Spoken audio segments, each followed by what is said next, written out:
Hello students, स्वागत है आप सभी का ऑनलाइन क्लासेस के अंदर। आज अपन देख रहे हैं ट्राइओल की रासायनिक अभिक्रिया।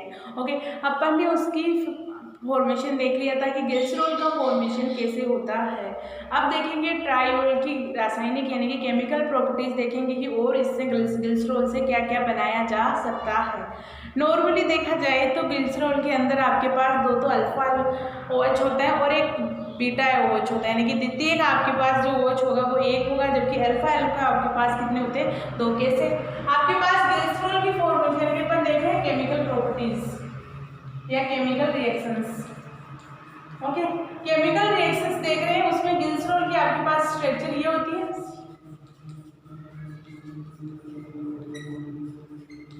है ना।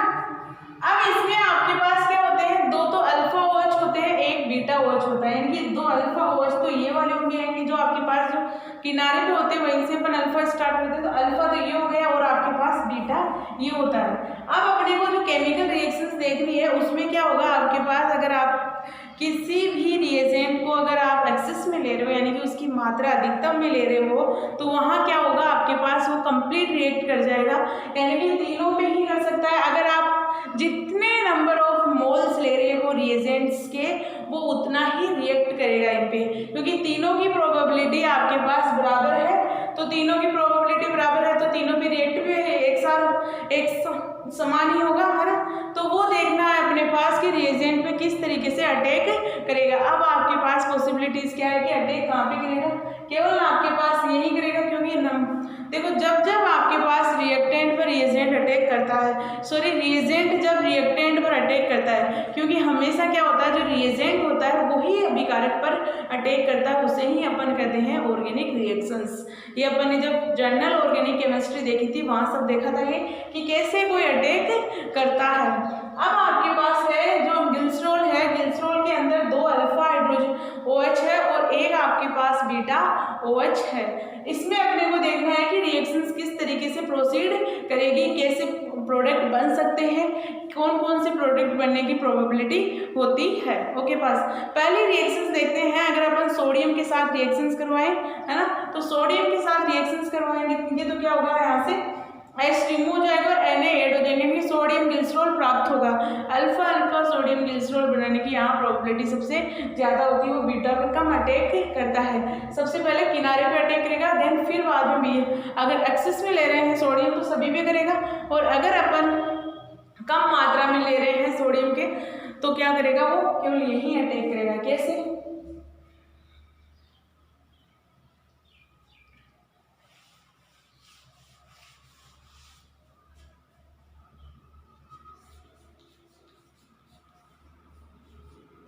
फर्स्ट रिएक्शन है आपके सोडियम के साथ। ओके, सोडियम के साथ रिएक्शंस करवा रहे हैं।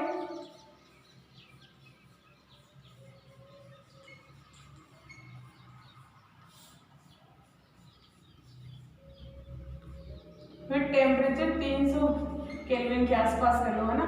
टेम्परेचर के साथ करवा रहे हैं यहाँ, तो यहाँ से क्या होगा, सोडियम ग्लिसरॉल प्राप्त होगा, CH2 alpha sodium glycerol. Okay, ONA, और यहाँ से हाफ H2 गैस रिमूव हो जाएगी। ओके,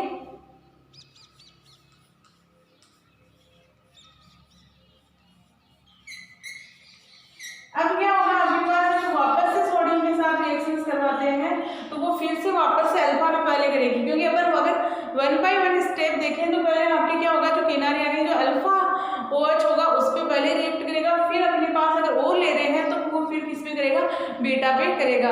लेकिन अगर आप दो मान लो 1 स्टेप में क्या किया, एक स्टेप में अपन ने पहले अल्फा OH पे करवाया और फिर दूसरे स्टेप में हमने फिर से वापस OH पे करवाया, तो यहाँ से क्या होगा, आपके पास CH2O Na CHOH और यहाँ से CH2O Na। तो ये कौन सा हो गया आपके पास, alpha di sodium glycerol, sodium glycerol. Okay, इस तरीके से अपने पास सोडियम के साथ जब रिएक्शंस करवाते हैं तो अपने पास अल्फा डाई सोडियम ग्लिसरॉल प्राप्त होता है। देखो आपको स्टेप बाय स्टेप में चलना है, बहुत इजी रहेगा आपके पास। और अगर इसी तरीके से प्रेजेंस में ये रिएक्शंस करवाए तो क्या होगा आपके पास, मान लो हेलोजेंस ले रहे हैं इसी रिएक्शंस में, हेलोजन के साथ, हेलोजेंस में नॉर्मली कौन सा हो गया, HCl या HBr के साथ करवा रहे हैं अभी तो क्या होगा,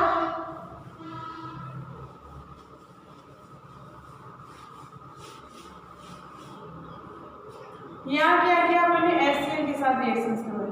अब यहाँ से क्या दो पॉसिबिलिटीज है, क्योंकि अगर यहाँ से अटैक रहेगा तो भी ऐसा नहीं बनेगा, क्योंकि एक मोल ले रहे हैं अपने पास है ना, तो एक मोल में अपन ने कुछ ज्यादा मात्रा में तो ले नहीं रहे कि दोनों भी साथ करवा दें। एक मोल में क्या होगा आपके पहले तो आपको यहाँ से H2 रिमूव करवाना है, वाटर रिमूव हुआ तो क्या प्राप्त हुआ आपके पास CH2OH, सॉरी CHOH और CH2OH। अगर आप फिर से वापस एक मोल है, अगर आपने ये कंपाउंड बनाया ठीक है ना, अगर आप इसी के साथ करवाते हो, क्योंकि एक है एक पर ही करेगा, या तो इसमें करवाओ या इसमें करवाओ, दोनों ही कंडीशन में प्रोडक्ट तो सेम होगा, अल्फा अल्फा ये दोनों ही अल्फा हाइड्रोजन ही तो बना रहा है। अगर आप दूसरी पॉसिबिलिटीज क्या है कि बीटा पे अटैक कर दे तो बीटा पे कैसे होगा, ये OH रह जाएगा आपके पास। पॉसिबिलिटी यानी कि दो प्रोडक्ट बनने की प्रायिकता होती है, यानी कि दो प्रोडक्ट यहाँ बन सकते हैं, CH और ये हो गया CH2OH। ओके, इस तरीके से आपके पास होती है प्रोबेबिलिटी कि आपके पास अगर हेलोजेंस के साथ रिएक्शंस करवा रहे हो तो दो प्रकार के प्रोडक्ट बनने की संभावना होती है। ये हो गए आपके दो प्रोडक्ट। अगर आप इसी रिएक्शंस में HBr ले लो या HCl ले लो, कोई सा ले लो, दो मॉलिक्यूल ले रहे हो, यानी कि इसके दो मोल ले रहे हो आप HBr के, तो दोनों मोल क्या करेंगे, पहले अल्फा पर एक बीटा पर अटैक करेगा, यानी कि वहां से H2 रिमूव करवा देगा, तो यहाँ से क्या कि दो मोल आपके पास वाटर के रिमूव हो जाएंगे, दो मोल वाटर के रिमूव होंगे तो यहाँ क्या होगा आपके पास Cl CH2Cl और ये हो गया आपके पास CH2OH। ओके, तो ये पॉसिबिलिटीज है नेक्स्ट प्रोडक्ट बनेगी, यहाँ केवल एक प्रकार का प्रोडक्ट बनेगा, दूसरा नहीं बनेगा। ओके, और इसमें आपके दो प्रकार के प्रोडक्ट बनने की संभावनाएं होती है। और अगर अपन आयोडीन का केस ले, आयोडीन के मोल ले अपन तीन मोल आयोडीन की प्रेजेंस में रिएक्शंस करवाते हैं, तीनों क्या करेंगे, अटैक तो सेम करेंगे, यहाँ से आई है, लेकिन आयोडीन क्या करती है, अगर दो आयोडीन पास में होती है बहुत ज़्यादा रिएक्टिव होती है, सबको पता है आयोडीन सबसे ज़्यादा रिएक्टिव होती है। अगर कंपेयर करें हेलोजेंस के केस में, मोस्टली अपन हेलोजेंस जब हेलोजेंस के साथ रिएक्शंस करवाते हैं कि ये आपके हेलोजेंस के साथ रिएक्शन हो रही है, उसमें आपके पास अपन मोस्टली किसे कंसीडर करते हैं, या तो करते हैं फ्लोरीन को या करते हैं ब्रोमीन को, है ना। अपन कभी भी हेलोजन में से फ्लोरीन और आयोडीन को नहीं करते क्योंकि ये ज़्यादा रिएक्टिव होती है। आयोडीन बहुत रिएक्टिव होती है, जबकि फ्लोरीन की क्या होती है, रेट ऑफ रिएक्शंस बहुत ज़्यादा होती है ना। तो इन दोनों को इनमें क्या आता है, अपन उनकी रेट डिफाइन नहीं कर पाते कि किस तरीके से रिएक्शंस प्रोसीड हो रही है, इसलिए उन्हें रेयर केस में लेते हैं। जबकि आपके पास जब हेलोजेंस के साथ रिएक्शंस की बात आती है, वहाँ अपन नॉर्मली किसकी बात करते हैं, या तो अपन क्लोरीन की करते हैं या ब्रोमीन की करते हैं। ओके, अब हेलोजेंस में अपन करवा रहे हैं, मान लो क्या करवाए थे,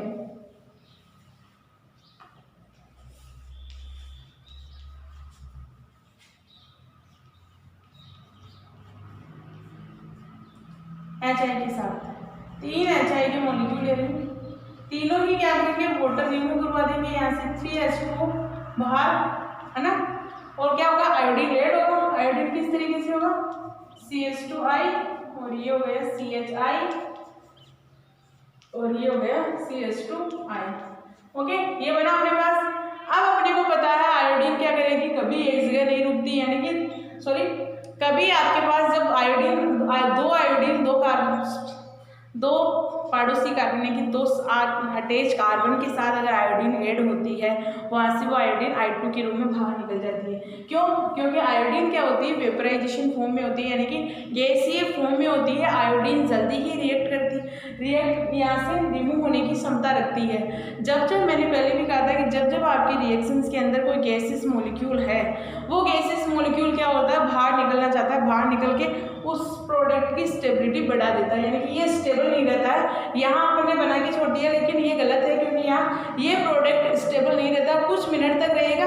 मान सकते हैं कि 1 मिनट तक स्टेबल रहा, फिर थोड़ी देर में क्या होगा, यहाँ से अगर वो एयर की प्रेजेंस में या एयर की प्रेजेंस में थोड़ा बहुत या हीट किया इसे थोड़ा बहुत भी, तो यहाँ से क्या होगा, I2 रिमूव हो जाएगा। ओके, तो यहाँ से I2 रिमूव हुआ तो क्या हो जाएगा, -I2, तो क्या होगा यहाँ CH2I और ये CH double bond CH2 convert हो जाएगा। ओके, 2 सिग्मा बॉन्ड ब्रेक हो रहे हैं तो आपके पास एक पाई बॉन्ड बनता है, ये तो सबको पता है। ओके, तो इस तरीके से आपके पास प्रोडक्ट बनता है जब आप आयोडीन यानी कि HI के साथ रिएक्शंस करवाते हो तब। और अगर इसी रिएक्शंस में क्या करते हैं, आपके पास अगर एक HI मॉलिक्यूल है, मान लो आपने अभी 3 मोल लिए HI के, अगर 1 मोल ही मैं ले लूँ तो क्या होगा, आपके पास केवल एक अल्फा पर ही अटैक कर पाएगा। ओके, तो आपके पास अगर एक HI का मॉलिक्यूल है, ओके, एक मॉलिक्यूल, अगर आपको एग्जाम में रिएक्शंस के अंदर मेंशन करके दे कि आपके पास कितने मोल है किसी भी रिएजेंट के, तो उसी के अकॉर्डिंग आपको रिएक्शंस करवानी होगी। अपने आप से मत सोचना कि इसमें कितने होंगे। ओके, तो यहाँ से क्या होगा, CHI और CH2I, CHI और ये हो गया CH2I। ओके, तो इस तरीके से ये रिएक्शंस होती है। और अगर इसी तरीके से अपन क्या करें कि HNO3 के साथ रिएक्शंस करवा देंगे, ग्लिसरॉल की HNO3 के साथ रिएक्शन करवा देंगे तो क्या होगा, नाइट्रोग्लिसरीन प्राप्त होगा। कैसे,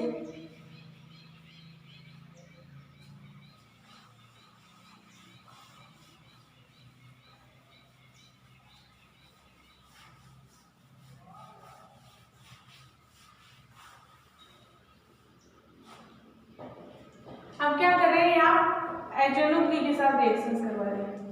ओके, HNO3 के साथ करवाएंगे तो क्या होगा, ये हो गया CH2OH CHOH,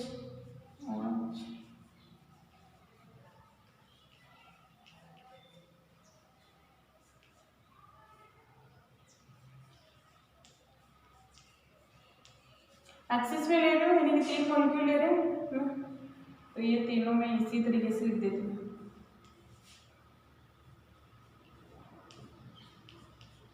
ओके, ताकि सुविधा रहे आपको। यहाँ से क्या होगा, वाटर रिमूव होगा,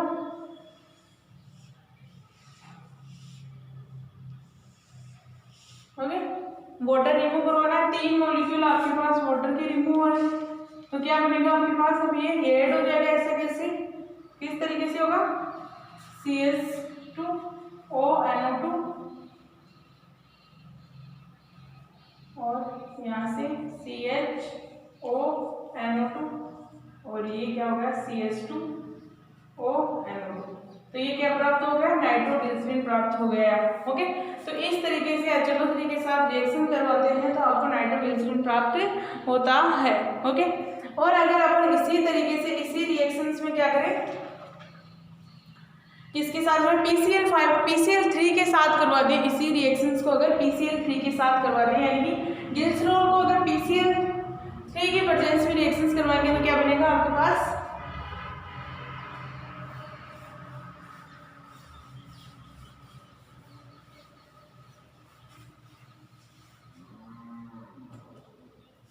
PCl3 के साथ। ओके, तो यहाँ OH हो जाएगा, तो क्या होगा यहाँ से,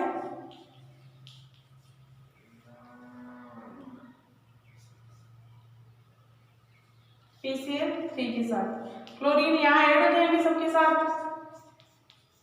CH2Cl CHCl और ये हो गया CH2Cl, बनेगा क्या आपके पास POH होल थ्राइस। ओके, और अगर इसी रिएक्शन को PCl5 के साथ करवा दें, 3 मॉलिक्यूल PCl5 के लिए, तो क्या होगा आपके पास, 3 HCl निकलेंगे यहाँ से और +3 POCl3 निकलेंगे। ओके, 15 है तो आपके पास ये कितने हुए, 9 9 10 11 12 तो हो गए। अब आपको 3 इसमें ऐड करने, तो क्या होगा आपके पास CH2Cl CHCl और यहाँ से CH2Cl। ओके, तो ये बनता है आपके, अगर PCl5 की प्रेजेंस में रिएक्शंस करवा रहे हो, 3 मोल ले रहे हो PCl5 के, तो 3 HCl के मॉलिक्यूल बाहर निकलेंगे, 3 POCl के बाहर, POCl3 के बाहर निकलेंगे और एक आपके पास हैलाइड बनेगा ना, यानी कि CH2Cl, CHCl और CH2Cl बनेगा। ओके, तो इस तरीके से अगर PCl3 के साथ करवाते तो यहाँ आपके पास क्या निकला, POH मोलराइज बाहर निकल रहा है और आपके पास CH2Cl, CHCl और CH2Cl बन रहा है। ओके, तो इस तरीके से आपके पास प्रोडक्ट का फॉर्मेशन होता है। और अगर अपन इसी रिएक्शंस को हाइड्रोलाइसिस करवा दें, यानी कि अपन वाटर बाहर निकालें यहाँ से, तो क्या होगा आपके पास, इस रिएक्शंस में आप अलग अलग रिएजेंट लेकर रिएक्शंस करवाते हैं। जैसे अपन करवाए एनाहाइड्राइड के साथ करवाए रिएक्शंस है ना, CH3COOH के साथ रिएक्शंस करवाए या हाइड्रोलाइसिस करवाए, यानी कि जल अपघटन यानी कि जल निर्जलीकरण करवाए, तो वाटर आपको रिमूव करना होगा यहाँ से। तो किस तरीके से होगा,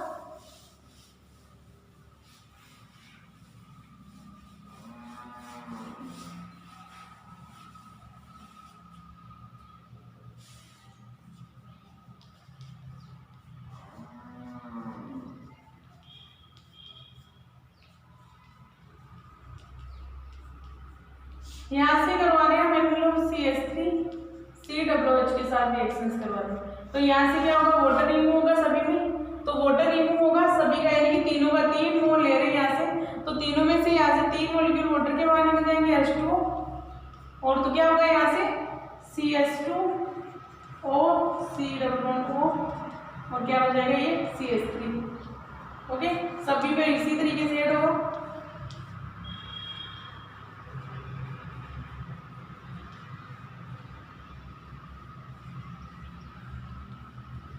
ओके, इस तरीके से। और अगर अपन क्या करें, इससे एनाहाइड्राइड की प्रेजेंस में रिएक्शन करें, एनाहाइड्राइड का मतलब CH3CO C+O और ये हो गया आपका एनाहाइड्राइड। एनाहाइड्राइड में बॉन्ड यहाँ से ब्रेक कराओ चाहे यहाँ से कराओ, और यहाँ से ये होगा तो एक पे OH ऐड हो जाएगा, यानी कि -CH3 COOH निकल जाएगा बाहर, और ये आपके क्या हो जाएगा, ऐड हो जाएगा ग्रुप, तीनों 3 मोल ही ले रहे हैं इसके, तो क्या होगा CH2 और CH3। ओके, इसमें भी इसी तरीके से ऐड होगा O C+O CH3, और इसमें भी इसी तरीके से ऐड होगा CO C+O और CH3। ओके, अब अपन क्या करवाएं, इसका हाइड्रोलाइसिस करवा दें, तो क्या होगा, पहले वाटर रिमूव करना है आपको यहाँ से CH, और वापस से एक और करना है आपको, यानी कि CH2 डबल बॉन्ड CH, और ये आपके पास 2 मॉलिक्यूल आपको वाटर के रिमूव करने हैं, तब आपके पास क्या होगा, इस तरीके से आपके पास बनेगा। Okay, product. तो ये होती है आपकी केमिकल रिएक्शंस की, है ना, ग्लिसरॉल की केमिकल रिएक्शंस अपन बहुत इजी है, ज़्यादा नहीं है, आपको क्या करना है, OH पे ही अटैक करवाना है, जो भी आपके पास रिएजेंट है उसी से OH, और मोस्टली रिएक्शंस में क्या हो रहा है, आपके वाटर ही रिलीज हो रहा है। ओके, तो आज के लिए काफ़ी इतना।